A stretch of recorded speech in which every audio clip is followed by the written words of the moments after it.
Welcome to another exciting episode of Simon Says Wrestling. It's been a minute. It's been a minute since we shot a whole episode. Um, Mostly been putting out work on TikTok, but yeah. Um, Clash in Paris just took place this weekend, and I don't understand why we just don't take the Royal Rumble and WrestleMania and have it there, like have it in Europe. Cause wow, there's not a time where the WWE has went to Europe and we don't come back and salute that crowd. There's not one time that the WWE itself has gone that side, and we have um, never thanked or never been in awe of how crazy that crowd gets that side. So, as always, huge shout out to the Europe crowd. They they show out. They are there to have fun. Like now, instead of just saying I wanna go to WrestleMania, I would rather than say I'm gonna attend a wrestling event that's in Europe at this point in time. So huge shout out to the fans. A solid show. A few question marks here and there, but nonetheless a great show with great matches and obviously some storyline progressions here and there. We kicked off the show with Roman Reigns and Big Bronson Reed, and stellar match. Stellar match. I don't think anybody would have thought that Bronson Reed was gonna win, but for the fact that he's been put into that picture with someone as big as Roman Reigns shows the amount of I would say faith and hope that they have for him. And obviously Braun Breaker. Because either way down the line, Braun Breaker and Roman Reigns have to meet. Because I think that's where the whole story was, that's the whole outcome of everything. I think, like personally, when the group started, the vision started, for me, it was there's one person that can benefit the most out of everything that goes on to the. For now, it's Seth Rollins because he's the one that thought of the idea to create the group. But Braun Breaker is the person that we have our eyes on to come out as the next big thing. Basically, the next Paul Heyman guy. So it will be interesting to see when the roads do obviously clash with obviously Braun Breaker and Roman Reigns. I'm liking the fact that Roman is also being used to obviously put over talent in a way to basically check if they're ready for that main event scene. And for me, two people that are the most ready at this point in time is Bronson Reed and Braun Breaker. And Bronson Reed put up a good match, and he came up short. Roman Reigns obviously winning the match, getting his Shula Fala back, signing it before throwing it into the crowd. Unfortunately, after the whole match, Roman Reigns was attacked and will possibly not be medically cleared to appear on live TV because given the fact that he's gonna be recording his the movie Street Fighter with Cody Rhodes, who's already there with the crew and filming. Obviously, we'll see if we check it out when the movie comes out. But yeah, Roman Reigns is off of TV now because of the attack that happened to him. But we always because he has to go and obviously film. I think he's playing Akuma in the movie, and Cody Rhodes is playing Guile. So it's gonna be interesting how that's gonna come out. It's an interesting cast. I don't know what kind of performances they're gonna put on. I think I saw 50 Cent as Balrog, and I was like, okay, it'll be interesting to see. Let me know down in the comment section whether you guys are actually gonna check out that movie, and it'll be interesting to see how it pans out because the last, I'd say the best Street Fighter live action movie I've seen was with the one with Jean-Claude Van Damme. Yeah, I think that was a decent movie. It was a decent movie. It was Van Damme being Van Damme, and he played the role of Guile so well in that one. So it'll be interesting to see how Cody works this one out. It'll be very interesting to see how Cody works this, and obviously Akuma being Roman Reigns, like he's shredded. He's ready for the role. You could see it. He's cut. He's lean. and we'll just see how it goes. We'll see how it goes, and if we're gonna check out the movie. Another match that took place was the Street Profits versus the Wyatt Six. Now, I had made a video prior to this as to why is the Wyatt Six not being utilized to the best of their ability. I think WWE has a direction which they want to take right now, but they don't know what they're aiming for. The Wyatt Six pulled off heel-like behavior today, obviously costing the Street Profits the match with underhanded tactics. This is Uncle Howdy hitting their sister Abigail on Montez. I think it was Montez when he was out, and Dawkins taking the pin, and obviously Nikki Cross holding Montez's Ford's leg to prevent him from going into the ring. So, are we pushing the Wyatt Six into the heel, or are we pushing the Wyatt Six into the babyface faction? It still hasn't been decided. But like I've been saying, there's so many great teams on the SmackDown roster that you could actually play the Wyatt Six into and obviously evolve them as characters. The first team that I had mentioned was the Street Profits. I think Montez Ford is ready for his push now. I think he's ready to be a singles competitor. And we can give him a platform to see what he does with it. He can like, it wouldn't make, for me personally, I wouldn't want Montez Ford being the babyface. I wouldn't want Dawkins turning on Montez Ford and making Montez Ford the babyface and Angelo Dawkins the heel. I would rather see Montez Ford as the heel, because he's been shooting some really great content on Instagram. I don't know if you guys do follow him, but you can check it out on his Instagram. He's been shooting some great content where he goes back and forth with himself and the mirror and having these conversations. So for me, it will be very interesting to see Montez Ford as a heel. And for the first time after a long time today, the Street Profits couldn't decide who was going to start the match. So obviously we're starting to show the cracks in that team. How are they going to follow up with those cracks? It's totally up to them. We can either have Uncle Howdy whispering into Montez's head, telling him that he's always been the star of the team. He's the one that's always kept the Street Profit. He's the one with the beautiful wife that everyone knows. Dawkins is holding you back. Basically get into Montez Ford's head and have him turn on Angelo Dawkins. The other team that we could obviously play this mind game with, given the fact that we start stepping away from the comedic element that they start doing now, is DIY. We can have Uncle Howdy go into a storyline where he goes into Johnny Gargano's head and says, how many times has Tommaso Ciampa turned on you? Are you going to wait for him to turn on you, or are you going to now take it into your own hands and turn on him before he does anything to you? Frexium is also a young team, very eager, very naive. I think it's one of the guys who has that pro bono of being like, I want it now. I want things to happen now. We need them to happen now. We're on a roll. Anything that comes, we take it. And obviously the other team member being, no, relax. Let's check out the situation, see what we do. Play mind games with them. This gent is always putting you into situations that you both can't get out. This is Uncle Howdy playing with the tag team division, trying to split the teams apart, testing their relationship. And if a tag team is successful enough and sees what Uncle Howdy is trying to do, they can obviously snap out of it, because Uncle Howdy and the Wyatt Six have this supernatural mystique to them. So I loved the segment that they had on SmackDown with Montez Ford and Angelo Dawkins having an interview, and Bo Dallas came out of his Uncle Howdy costume and he asked, "Are you really brothers?" This for me is great character work for Bo Dallas, for Montez Ford and Angelo Dawkins. B-Fab at this point in time, I don't know what the story is and why she's with the Street Profits, but I would assume it's just to hold her craft so she can either, I think maybe they might have a tag team three-way, like a six-man tag team.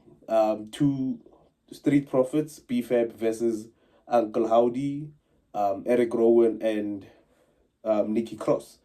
I think that's maybe where we're going. But before we get there, let's have Uncle Howdy mess with the mindset of Montez Ford to try and turn onto Angelo Dawkins. I think that for now should be the main priority, to get Montez Ford to stand alone as a heel, standalone character. So I would definitely like to see Montez Ford turning on Angelo Dawkins and having Uncle Howdy actually play that role of the instigator of putting fuel into the fire. It would be very interesting to see if they take that approach. Becky Lynch versus, so who was it? Yeah, Nikki Bella.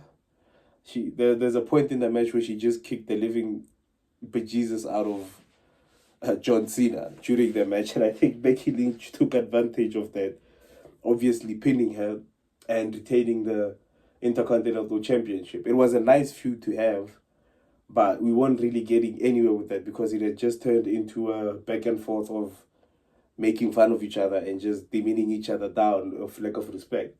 Great match between the two. Nikki Bella, obviously here and there, started to show that she had ring rust, but she put out a performance and just coming out very, very short in that match. Huge congratulations to Becky Lynch. But then again, we ask ourselves, what's next for the Intercontinental Championship? The answer gets given at the end of the night during the Fatal 4-Way match. Rusev and Sheamus, there's no need for me to even go into that. We all know, as long as Sheamus is in it, it's a banger. What I would love to see, though, between Rusev and Sheamus is, I need Sheamus to turn. I need Rusev to, in some way, somehow, convince Sheamus to turn back into a heel. I think that would be best for everyone involved, and obviously the tag team division on Raw is in shambles. It's in shambles. The only thing relevant about the tag team division in Raw at this point in time is the fact that the title has been around the Judgment Day. At this point in time, they are also just they're at a stalemate. I don't think they have a direction as to whether they're going forward or backward or just stagnant in one place. So if we add a team like Rusev and Sheamus to that tag team division, I think we'll be amping it up way much, because we can't keep having, yes, we can have like a best 5 out of 5 match between the two, like 5 matches between the two, but after that, what story do you build for Rusev? What story do you build for Sheamus? Because at the end of the day, we need these guys on TV on a weekly basis. I need more Sheamus in PLEs, because I haven't seen Sheamus in a PLE in the longest of time. So it would be very great to see Sheamus coming back to the ring and being featured prominently. And I think as a tag team, Sheamus and Rusev will dominate that Raw tag team division. Obviously, Rusev submitted Sheamus in a hellacious DQ match, which came out on top. Banger.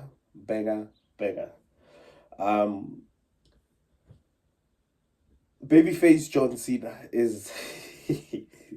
Babyface John Cena makes it very, very hard to think that this guy has less than 10 appearances left.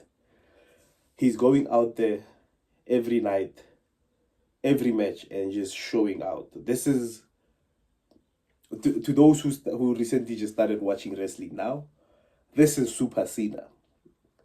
This is Cena in Super Saiyan mode, where he can do no wrong. Promo kills it. Matches kills it. Like, he can tear a tricep now. I'm telling you now, he can probably tear a tricep or a quad. He will still compete and he will still win that match. That's who Super Cena is. So it's starting to hit the fact that we are losing this guy. He was pulling out moves I haven't seen Cena pull out in the longest of time. I think he also hit an AJ Styles clash, and my man, this is prime Super Cena. Can't do no wrong, can't say no wrong. Everything is just proper. And I am loving what he's giving us as the fans. Logan Paul, I don't think I don't think the WWE is also doing itself any favors by referring to him as a YouTube sensation who is a WWE superstar. Like I said before, separate the YouTube stuff from the wrestling stuff, because YouTube stuff has a lot of, I would say, bad reputation with his name and everything that he's obviously done in his life. He's human, he has his own flaws. Unfortunately, he's hated for that because of the love and passion he has for the WWE. If you can't see the fact that this guy actually loves the sport, he actually enjoys being in the ring, and the fact that Cena trusted him enough to take him one on one should already tell you that the amount of potential and the amount of hope that they have for Logan Paul. Me personally, I would love to have the YouTube sensation taken out of the equation. Like, I would have preferred if he came in with a new character name, a new attitude, and something that's just captivate. Because at the end of the day, as big as his YouTube platform is, the dirt that comes with it is even bigger. It also takes away from the fact that he's one incredible, talented superstar. And as a heel, killing it. He's perfect. He's literally just needs a little bit of fine tuning where he can control the crowd on the mic instead of talking over them. That for me is Logan Paul. I've never watched a match and been disappointed, and I don't think we'll ever get to a point where Logan Paul disappoints us in the ring. That's why I'm saying let's separate the character Logan Paul from the YouTube. It's impossible to do, but I would love to actually see him in a point where his YouTube persona is just placed as his YouTube persona, and we have him get a new name, obviously keep the gimmick, keep the attitude, keep the cockiness, and just be that character. Basically go into kayfabe, because sometimes it feels like he's not actually playing a character, he's just being himself, which is then obviously hard to digest and obviously hard for people to just go, oh, he's actually a great in-ring performer and he's actually a great WWE superstar. Take away the moniker of YouTuber, put in a wrestler, make him full-time, get him into feuds, work on his craft of delivering that whole promo of how to collect, like how to control a crowd. A crowd as loud as the one that was in Europe, I don't think Logan Paul would ever be able to talk and handle a promo with that sort of crowd. But if you give that crowd to someone like John Cena, he can obviously control it for you. So for me, take away the YouTube moniker, take away put it to the side, give him a character name, give him a character to play, and let's see how he does with it. We also had a fatal four-way for the World Heavyweight Championship. Braun Breaker and Bronson Reed, because of the way that they conducted themselves in taking out Roman Reigns earlier in the night. Adam Pearce basically told them to get out of the building, and if they were to ever be seen in the building again, which obviously would be for Seth Rollins' match, they would get suspended without pay. So Bronson Reed, Braun Breaker left the building with Paul Heyman, went to hospital with obviously Roman Reigns as well. So Seth Rollins had a problem. He has a fatal four-way, he needs to defend the title, and he has no one in his corner. Who better than to call than your own wife? Hey, love, I'm in a tight situation. I might need you to pull through, hit someone with a low blow, help me retain my champion, and I'll make you the fourth member. Personally, I don't want Becky Lynch in Seth Rollins' group. Becky Lynch was doing her own thing as a heel with the Intercontinental Championship, and I was loving it because she was actually putting on the Intercontinental Championship on the line. She was defending it and she was giving us great matches. So when you take Becky Lynch and put her into the group, how do you then get challenges to go into her? So it opens up that mixed match opponents that we might be going down the storyline of. I'm so hurt of trying to think that AJ Lee is probably going to come back to try and help CM Punk. Like, I've given up. I'm not even going to keep that as an option. But at this point in time, I'm like, you know what? If she comes back, she comes back. But for me personally, I don't think AJ Lee will be coming back to the WWE anytime soon unless we have that mixed match between CM Punk, AJ Lee versus Seth Rollins and Becky Lynch. It will be great to see. It will be awesome to obviously witness all of that. But the two other men that were involved in this match was LA Knight and Jey Uso. Jey Uso, being a former World Heavyweight Champion, was obviously granted passage into the match, but at the end of the day, it didn't really feel like he fitted into that whole picture of the Fatal 4-Way. LA Knight is being pushed into main events because of, I think, Seth Rollins sees the potential that LA Knight has. And like I said, in this reign with Seth Rollins is taking those that are workhorses and that have always been present, and he's trying to elevate them into the main event scene. With Roman Reigns' run, he was more about building his family and building the Samoan legacy so that everyone can be set for life. So it'll be very interesting to see what's the way forward for LA Knight now. He failed to capture it in this Fatal 4-Way. Would he then go in down, have a one-on-one match with Seth Rollins? We don't know. Personally, I think now we have to get Seth Rollins versus LA Knight one-on-one at a pay-per-view and have LA Knight take the World Heavyweight Championship from Seth Rollins. But this is down the line where tensions and frustrations start to grow in the group of division, and Braun Breaker now starts tearing away himself from the group and becoming actually something bigger, something better. Because I remember a promo where Jey Uso was challenging Braun Breaker to a match, and basically the way Seth Rollins was amping up Braun Breaker was in a way that you would have someone smart talk down to someone who believe they are not on the same intellectual capacity, because he would said your family is not smart. They said that is not smart. So it'll be interesting to see.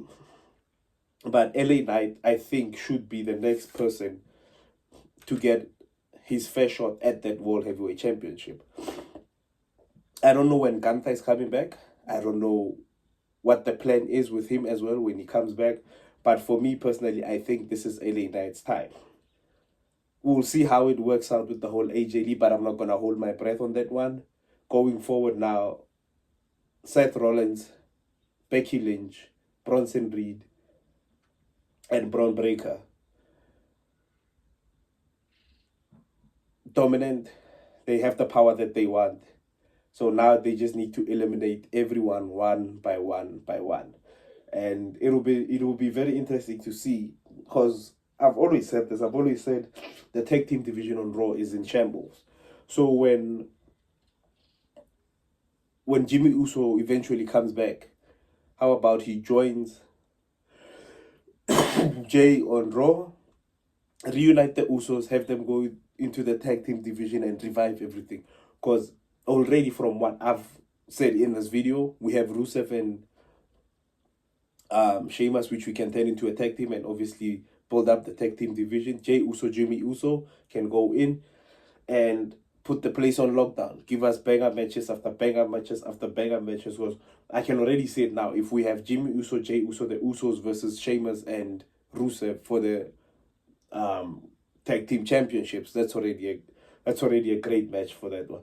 So let's have Jimmy Uso come back, reunite with Jay. Because Jay at this point in time, I don't think he has a direction with Roman obviously taken out. What's next for Jay? But yeah, a solid show, great crowd. John Cena just showing out. And CM Punk once again getting screwed out of the World Heavyweight Championship. So this looks like a feud that we're going to be stuck with for a while. But yeah, let me know what you guys thought. Give me what you took out of the whole event, what you enjoyed, what was your downside, what would you like to see happening. And as always, don't forget to comment, like, subscribe, share, hit the notification bell so that when I do drop videos on YouTube, so you guys can be the first to check them out. Reply, let's engage. It's at Simon Says Wrestling on TikTok, at Sai, like Sierra India, 3 dots, Sai Says 3 dots Wrestling on X. You can go check out the Discord. It's at Simon Says Wrestling. And let's follow each other. Let's interact. TikTok as well. Hit the like button. Hit the share button. Let's grow the community. Let's talk more wrestling. And as always, guys, peace.